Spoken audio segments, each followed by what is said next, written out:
नरेंद्र मोदी जी बहुत कुछ कहते हैं। आजकल जो है हम लोग उन चीज़ों पे जा नहीं रहे हैं, लेकिन भारत जोड़ो यात्रा से ये सवाल अलग है। लेकिन मैं भारत जोड़ो यात्रा से जोड़ करके इस सवाल का जवाब आपको देता हूँ। भारत जोड़ो यात्रा को लेकर के आप में से एक साथी ने सवाल किया कि राहुल जी की छवि पे लोगों का क्या नज़रिया है। तो हमने यही कहा ना कि उनकी जो वास्तविकता थी वो वास्तविकता भी लोगों को नहीं मालूम था। मोदी जी का जो झूठ है ना वो भी लोगों को मालूम है।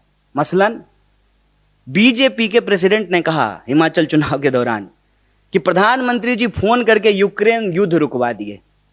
एक बागी विधायक तो प्रधानमंत्री के फोन से बैठ नहीं रहा है, एक एमएलए का कैंडिडेट प्रधानमंत्री के फोन से नहीं बैठा और यूक्रेन का युद्ध रुक गया। तो झूठ का ना कोई सिर पैर नहीं होता है साहब।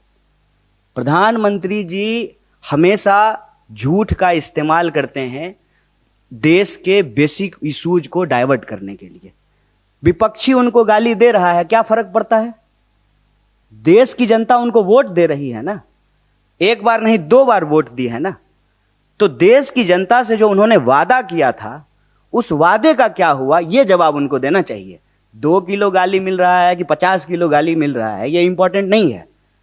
इस देश में गांधी को गोली मिली है और उसी से मिली है जिसका तस्वीर आप अपने जो है दफ्तर में लगाते हैं नफरत से। और जो है आप नफरत फैलाते हैं, नफरत फैलाने वालों को आप फॉलो करते हैं, नफरत फैलाने वालों को आप प्रमोट करते हैं और फिर जो है विक्टिम कार्ड भी खेल रहे हैं। गोली मिली है इस देश में गांधी को, और जो गोली मारने की बात करने वाले लोग हैं जिनके पिताजी नेता थे उनको मंच पे बिठा करके बगल में परिवारवाद पे भाषण देते हैं। इसको कहते हैं कथनी और करनी में फर्क होना। ये सब बेकार की बातें हैं साहब। देश की जनता ने प्रधानमंत्री जी को मैंडेट दिया है और प्रधानमंत्री जी ने देश की जनता से जो वादा किया था उसको पूरा नहीं किया है।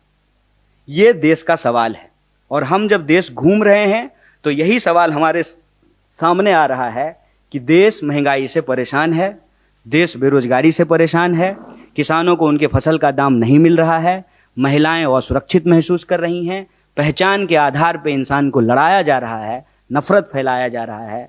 अगर देश भावनात्मक रूप से कमज़ोर होगा, भावनात्मक रूप से अगर देश इकट्ठा नहीं रहेगा तो देश की प्रगति में बाधा होगी। अगर हम चाहते हैं कि देश की प्रगति हो तो हमको महंगाई, बेरोजगारी जैसे सवालों को हल करना पड़ेगा और हम सब भारतीय हैं, इस भावना को मजबूत करके हम प्रगति की राह पे आगे बढ़ सकते हैं। Now be the first to know about the latest updates on our new news app. Go on your Android or iOS, search for HW News Network.